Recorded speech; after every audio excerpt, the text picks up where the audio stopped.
guys. Welcome back to another episode. We are talking about APTA renewal, whether or not we will do it. Do you think it's worth it? Did we think it's worth it? Also, Medicare reimbursements, insurance reimbursements. I was like, we just get into payments, really. And payments, and also a bold prediction for the future.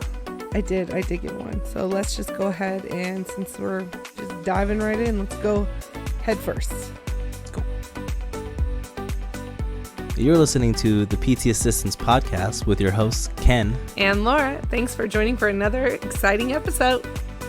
All right, you guys, we're back and we're getting right into it. And we're going to go ahead and talk about APTA and renewals and whether or not we're going to do it.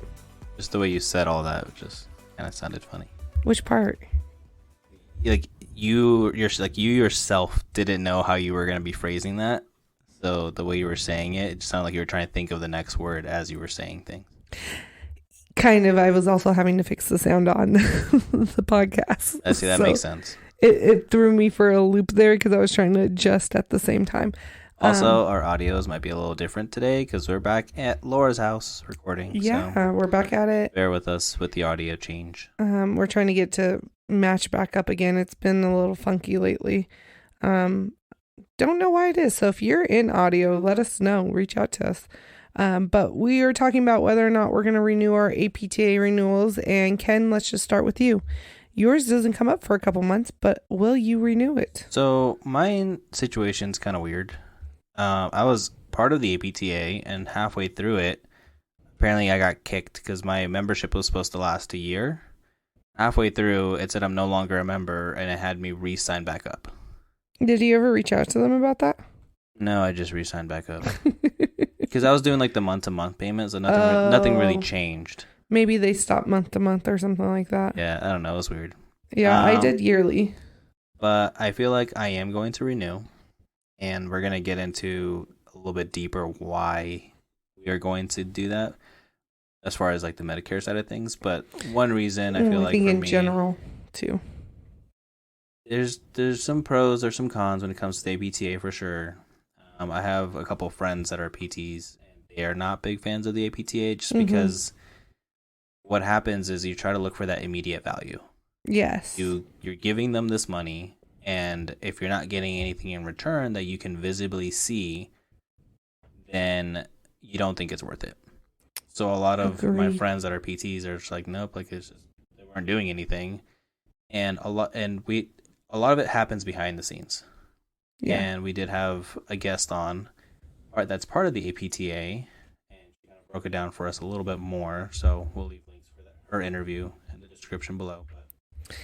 Yeah, I totally agree with you on that. Like, I will also be renewing mine. I do mine annually, so maybe that's why. I don't know if maybe they stopped to month or changed something, and that's why you got maybe kicked or something. I didn't even realize there was a month to month, but I do it annual. Yeah, I do month to month. And there is definitely some like immediate benefits, I guess you could say, of like, so they do have, but let me put it this way: most large corporations have this also. So, like I was saying, large corporations also have this where you get benefits. So, like, because you're part of a member of the APTA, for example, you can get discounted rates for certain things. So, like, discounted rates for cars, discounted rates for movie tickets, discounted rates for theme parks, other shopping places where it's like a certain percentage off that they kind of do for like large groups. Now, most corporations actually have this benefit too. But not like if you work for a smaller company, this is something that you can use immediately, and they have an app for the APTA app that you can go on and you can check and kind of use all that stuff with too. But in the long run, I'm with you. The renewal, like the major things you aren't gonna see. And the hard part sometimes is we don't do a really good job of announcing our wins too. I think it's because it's been a while since we've had a win, if that makes sense. It does. Yeah, and I was trying to look for like exactly what we get discounts to through the membership.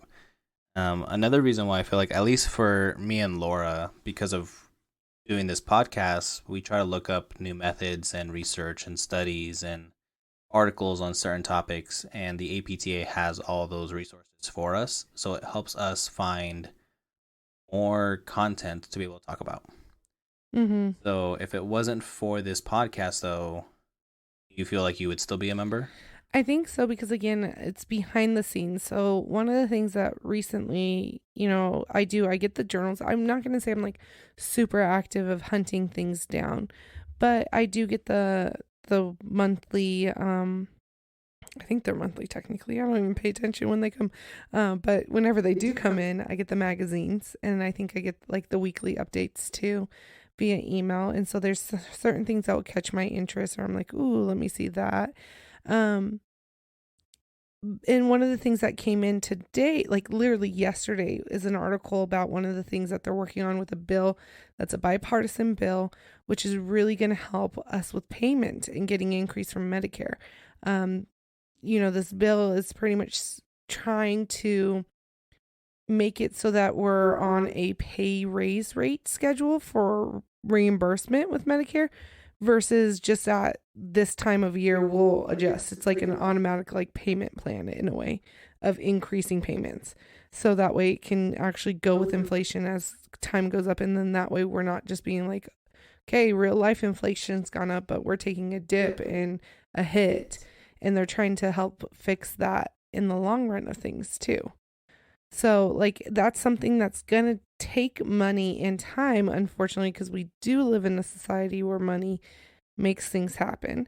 That's going to take, if we want that bill to pass, we have to go out and we have to talk to these congressmen and House representatives and everything like that and tell them why it's important, because you are asking them to spend more money from the government pretty much.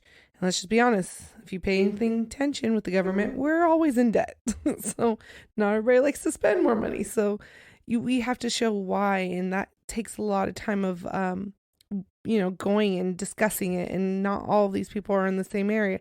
And so there's a lot behind the scenes we don't see, but that's working towards improving payment rates. And that can be either on a national side like Medicare, or I know, for example, here in Nevada, one of my bosses, he works with the Nevada APTA. One of the big things they're working on is insurance rates and stopping companies from just coming in and saying, hey, give us this flat rate, but you can only come to us, and undercutting us, because that's what we're doing to ourselves right now. We're having large corporations come in and undercut us in the outpatient setting and say, hey, we'll only take $20 from you per visit, but you have to send us all your business and can't technically go anywhere else in network. And they're trying to stop that via legislation too. And so these are things that are behind the scenes that initially we don't see, but they are working on, and it does take cost. And so there's also other little benefits like we talked about. There's also, insurance benefits too, if you're kind of out a little bit more on your own, doing continuing education benefits. Yep. There's continuing education benefits if you're looking for quick ones. You get discounted rates on if you're going to like the larger events, if you're a member. Like I know MedBridge, you get, is it $150 off to MedBridge? Yeah. Well, but even like the CMS event. Oh yeah, like they also have like their own little continuing credits that you can go for. Yeah, but like any of that, like that whole entire conference, you got a better rate if you were technically an APTA member.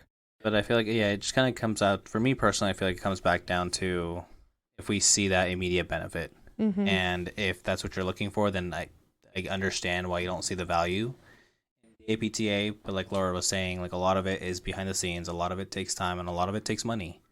Mm-hmm. So we just have to be patient, know that they're fighting on our behalf in order to raise our rates, work with the insurances. Right now I'm doing a little bit of marketing and going out to doctor's offices. They'll ask me like, hey, do you guys accept this insurance? And unfortunately there's several clinics here in our valley that have exclusives to certain contracts. Mm-hmm. But the reason why they get upset is because, and also for the patient side of things, is because every single patient has to go there. Now they're backed up. Yep. So they see all the regular commercial insurances, but they also have an exclusive to, let's just say, Silver Summit. and now every single Silver Summit owner has to go there. So they're backed up 3 months in advance. Yeah, because it's not like they're just only taking Silver Summit. They're still multiples. taking everything else and including just that. So they're trying to find places to send their patients, but they can't. So it just kind of creates this roadblock in patient care, really. And I feel like it's big that if they're able to fight for the insurances to be accepted everywhere and not just an exclusive to one clinic, then that'll help, one, patient care, and two, the clinics. Because right now, it definitely gets hard if you're not able to accept some insurances, even though if the medical offices are trying to send. Yeah, no, like I'm 100% with you on that, because it completely doesn't make sense that we're working against ourselves in certain areas, and so we need to kind of like combat that with legislation, so one person can't just continue to undercut the whole entire field in a way. And it is so hard, I will admit this, it is so hard to give that large of a chunk of money over, because it is significant yearly. If you feel like you're not seeing the benefit. And honestly, prior to us really doing this podcast and researching it and talking with Macy, like, I did not fully see and understand the true benefit of the APTA. And I'm not going to say it's perfect. There's, in no world is there any organization that's absolutely perfect, but they are trying to improve. I'm watching their social medias. There's things that they're trying to improve on. They're trying to become, I've noticed PTAs are becoming more involved in it too, which is awesome, because originally they kind of weren't. They didn't really have a say. And, our voices and our money definitely can help with that in the long run of things. And so I'm not saying it's perfect. It might not be for everyone. There are definitely some amazing articles that you can get off of there. We have found some very interesting ones to talk about. Like I said, we found this one about the whole Medicare and how they're trying to fight behind the scenes again for the pay schedule to change and us get reimbursed a lot quicker. And so that's kind of like what we're seeing on our end and why we're renewing our membership to the APTA. So jumping over to the Medicare, it's something that we just kind of brought up. So the Medicare is another thing that the APTA is kind of fighting for, and it goes hand in hand with why we're also renewing. So last year, if you're unaware, we came out with an episode last year on Medicare reimbursement rates for PTA. Which, by the way, can we just say the fact that that was a year ago was crazy, because I feel like it was yesterday. Yeah, I mean, it is. We've been at this for a year. So we'll leave a link to our original post about the Medicare if you want to listen to that episode when it was kind of going down. But now it's been a year. So the reimbursement rates went into effect January 1st of 2022. AKA we got reimbursed less. So PTAs are being reimbursed 85% of a full reimbursement for any services completed by PTA. This starts at 10% of the treatment. So once you do 10% of the treatment, you start adding a CQ modifier that indicates that the services provided were a PTA. So that tells Medicare, okay, so now we're only going to reimburse you 85%. And the issues with this were our pay, our value, really. Because if companies start seeing, like, okay, well, PTAs can get reimbursed less if Medicare does it, what's stopping UHC, UMR, Silver Summit, Medicaid, other insurances from also reimbursing us? Which, by the way, I will state this, they have tried to bring that to Nevada, and our Nevada APTA actually stopped that from coming to Nevada. Benefit right there. Yeah, so just keep that in mind too, guys. Like, there's things that we don't even know that's trying to happen and being stopped by either your state level or, the national level. So the worries with this going into effect are the job status for PTAs. So what's going to happen to the pay from the companies to PTAs? Some people suspected that it was going to go down. That from 2020 to 2022, that we were going to be paid less because we're getting reimbursed less. Companies can't afford to pay us more if they're not getting paid more. This kind of goes full circle. It's hard for us to ask for a raise when insurances have so much power and how much they get reimbursed in the company. So now it's been a year. Have you seen this affected to you personally? I don't necessarily say I can see it affected personally to me. However, I look at the increase of how much just inflation has happened in general and the cost of like how much like ours have grown over the years too, like our payment wise. And I don't think we've seen a great increase overall in like our hourly wages because of this. I think if this had not happened and inflation had happened, we would have seen a larger like raises happening. But I think it has played a factor. I know luckily I work at a company where we see more than just Medicares, but I know other places that most of their clientele was mainly Medicares, and so they just decided to not hire PTAs anymore because it made it easier for them.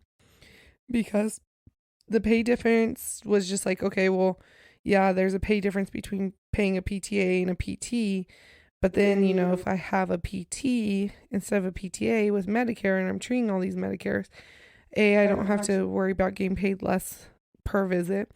They now also can take on more evals and discharges and progress notes and just kind of take on all that more work and kind of share the load versus the PTA who can't do those things too. So they might even be able to get more patients in. So I've seen it affect in some of the smaller clinics where they're not hiring PTAs. So I definitely think it's played an effect on it. Personally, me, I don't think I've truly felt it. That also could just be because of the time I left and the time I returned. I didn't really feel that hit, I guess you could say. Yeah, because you started working again? I started back of November last year. November, okay, it's kind of the tail end of 2020. Exactly. So. Yeah, because I wouldn't know what the difference was, at least in your company, at the beginning of 2022, if new policies went in place. And I wouldn't see really if like raises changed or anything like that, really, because I wasn't there long enough for that. So I kind of transitioned jobs in 2022 from one clinic to another. I would say for me personally, what I would see more of is if the PT and the PTA were free at the same time and a Medicare was coming in, the PT would treat them. It's in order to get that full reimbursement. Other clinics that I know of, they would completely have to change their schedule around so that the PTs would only see the Medicares and the PTAs would see all the commercial insurance. Yeah. I guess the good and the bad from that is PTAs are like the company itself is still getting its full reimbursement. So they're maximizing their reimbursement. But now the PTAs are doing more commercials and maybe more like patient loads because Medicares can only be seen once, like one Medicare at a time. Well, you can technically double book them. You just can't charge for a full session. Well, yeah, you have to taking a cut loss there. And so if you're looking at it, what do? You have to book out the entire hour, otherwise you're not going to get paid more. Like you think about it, like I look at some of our Medicare sometimes and I'm literally like, are we even getting paid anything for this? Because I will have 2 Medicares on my schedule, double booked. So of course I can only charge them at max 3 units because of the way billing can break down, because how you split your time pretty much. And then I think about it on top of that, I'm doing both of those treatments and there's automatically another 15% cut. So it's like, what are we really getting for these treatments? Exactly. And then you're also seeing both patients when you could have just seen one patient and been able to charge more units out of the one patient, but you're still going to get that 85% loss or the 85% reimbursement, 50%. Yeah, it's a battle. It's a battle I think we'll always have in healthcare, unless it's literally becomes a flat rate in a way of where it doesn't really matter how many, like if the patient comes in, you just get $85 for the visit type thing, which Blue Cross Blue Shield does that, I believe, if I remember correctly, if they're the ones. And I will say, like, my PT doesn't like to know which ones pay like less in billing or have those rules or restrictions because she doesn't want to treat them differently. But at the same time, like, I kind of wish I knew a little bit more because I know we have a couple that are also like that, where it's just a flat rate, doesn't matter. And I was like, if that's the case, then I'm not going to spend time here to make sure like my units all are best worked around billing wise, of course, within like still not, I'm not trying to make anything false or, you know, fudge anything or anything like that. Like truly still based off of what I do. But like, so you know how some exercises you're trying to like maximize your time, your billing, because you know how like some exercises like, oh, if you had just done like 2 more minutes or something like that, you could have gotten another unit out of it. Well, if it's, you know, I'm not going to stress about that if I'm just getting a flat rate. If the patient's like, I feel like the patient's ready to be kind of done. True. I mean, I can see the pros and cons of both. Yeah. Like, just treat everybody the same. Don't worry about it. But then at the same time, if you're trying to be more efficient, there's a lot of insurances. Everybody's different. So unless you really try to memorize all of them, it's just going to be different. I had them memorized for a while. But again, like that kind of goes back into the first half of the episode about the APTA and why we're renewing. So these are the things that they're fighting for. They're fighting for the Medicare. They're fighting for the insurances, our pay raises, the inflation. They're trying to get people on board so that we can get paid more. Fortunately, like in the outpatient setting, a lot of people get upset because we don't get paid as much as we feel like we should sometimes, especially in the outpatient setting compared to all the other settings. And I feel like it's definitely the most coveted. Everybody wants to be, not everybody, but a lot of people I know want to be an outpatient versus inpatient or home health. And unfortunately, they like their job. Well, so, that or we have to see so many patients that the volume, the burnout, the volume. Yeah, there's it's not the same as like home health and acute. The other settings we've been in or we've talked to people that are those settings. And let me preference it this way, guys. We think all settings should be paid more as PTAs. True. We think we all do. But it does suck that you know, we get a little bit of short end of the stick in the outpatient setting a little bit. I will say this too. The crazy thing is PT has become so much more popular over the past couple years. So many more insurances are requiring it prior to more invasive procedures. They're requiring it for medications now for approval. And it's like, okay, if we're requiring more patients to go, we need to get more access for these patients to go somewhere. And for example, we have a PT who does women's health. She does pelvic floor. So she does a lot of women's health, but they can't book her out. She can only do like 1 or 2 days at the most for pelvic floor work because of the reimbursement rate is not worth it for them to spend a one-on-one hour because she says it's more one-on-one because of the feedback you have to give. And so they can't double book. And so they lose so much more money because the reimbursement rate is not worth the hour of time. And she has a wait list going on for people to get in to see her because she only can do a certain amount of time. Yeah, that's kind of a sucky thought. Yeah. That the insurance is what's limiting. And that is why the patient care. And that is why I will be renewing my APTA because that is a lot of things that they are trying to fight from the back. And if you guys are ever curious, ask your local ones. Reach out to the Fed, like our national. They'll tell you what they're working on. Well, some of the stuff they can tell you. Some stuff are secret, apparently. Yeah, we learned that. There's some we did. behind the scenes. I have a future question prediction. See what you got. Ready? No. Sure. If they raise our education requirement from an associate's to a bachelor's or beyond to lessen that gap, do you feel like it would change the 85% reimbursement rate? Or, in other words, what do you feel like would have to happen for them to change the reimbursement rate? I don't think it's changing. Nothing we can do, even if we raise our education level. I think if we raise our education, we might be able to get to do more things out of it. Like maybe more like progress notes or discharge if they reach all their plan of goal. Like if you think about it, like if you're seeing the patient, like again, this is if we have more education, guys. I'm not saying this as of right now type thing. It's a thought. But like if your PT treats, evaluates, makes the plan of care, they reach all their goals, and their goal is like, if they reach all these goals, then they'll progress to a home exercise program and be discharged from physical therapy. And you do a reassessment and they completely reached all those goals, you could discharge them that day because you've followed the plan of care and it's all set into alignment. So like I could see things like that maybe possibly happening, and where we can get maybe more money on top of that. But in the long run, I don't think the pay rate difference is going to change, because it's not just us. Medical assistants, PAs, nurse practitioners, they all have the same issues. So for example, a PA, if you see a PA, they get paid less from your insurance than if you had actually seen the actual MD doctor. Wonder if it's by a lot. It's from what I understand. There are some facilities that have like 7 PAs to 1 MD. Yeah, because it's still cheap. They're cheaper to pay. They'll take that pay cut because it's still in the long run for them cheaper to have PAs. So. You don't think it's going to change? I don't think so. I hope so.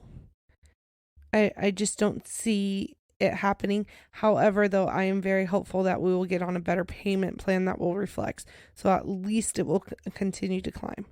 In the long run, I don't think this will truly hit us as hard. Like, I think we're going to take an initial hit, but in the long run of things, I think it will just progress to even out again. I think the hard part with adding those extra responsibilities with the schooling is if people that get grandfathered in. Mm-hmm. So people who had the MPT and then they switched the requirement to a DPT, they got grandfathered into just still being a PT, doing all the same stuff. The education level just went higher. Mm-hmm. If they increase the education level for PTAs from an associate's to a bachelor's, but now you're able to do more assessments, discharges, progress notes, do associate level PTAs have to go back to school and get those skills, or do you feel like they'll be able to get grandfathered into? I think you have to grandfather them. Like, I don't think there's an option. You have to grandfather them. It's the same thing. But even if you get those additional responsibilities? But same thing happened with PTs when they were a master to a doctorate. When they were a master, technically they needed a doctor's referral to evaluate and treat before anything. When it became a doctorate, that was one of the things that they fought for, was direct access, and that's why they actually went to being a doctorate. And everybody was grandfathered in. Now, doesn't mean those who have a DPT are the only ones who can evaluate and treat patients who don't have a referral. MPTs can also do the exact same thing, even though technically they did not have the full amount of schooling and the same thing that DPTs have. So I think you could still grandfather PTAs in, and if you wanted to, if they want to do extra things and you want to cover just maybe like laws of what you can and cannot do, because that's really what I think it's going to come down to, because we're not technically evaluating anything still. If anything, we're just still making sure that they're in line. We're taking our objective measures. We're doing all of that, and that will tell us if they've hit their goals, correct? Because that's usually how we make our goals, or how PTs make their goals.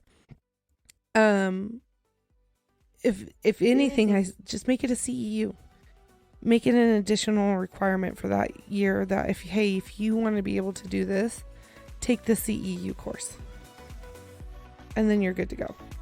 Because I don't think you need to return to school.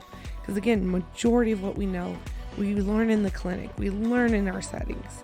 We grow with the times. That would be literally saying like, hey, this new technique came out. You cannot do it until you go back to school and you learn it. That's impossible in science in general. So I definitely think it would be a grandfather-in situation. So. Laura's bold prediction for the future. I'm going to step up my little... We'll wrap up this episode. So thanks so much for listening. As always, we appreciate each and every one of you. Be sure to like, follow, do all the things. Check out our socials, Instagram, YouTube, Twitter. Laura's going on vacation, so we are about to prep for more of that. So we'll catch you guys. All right, guys. Bye.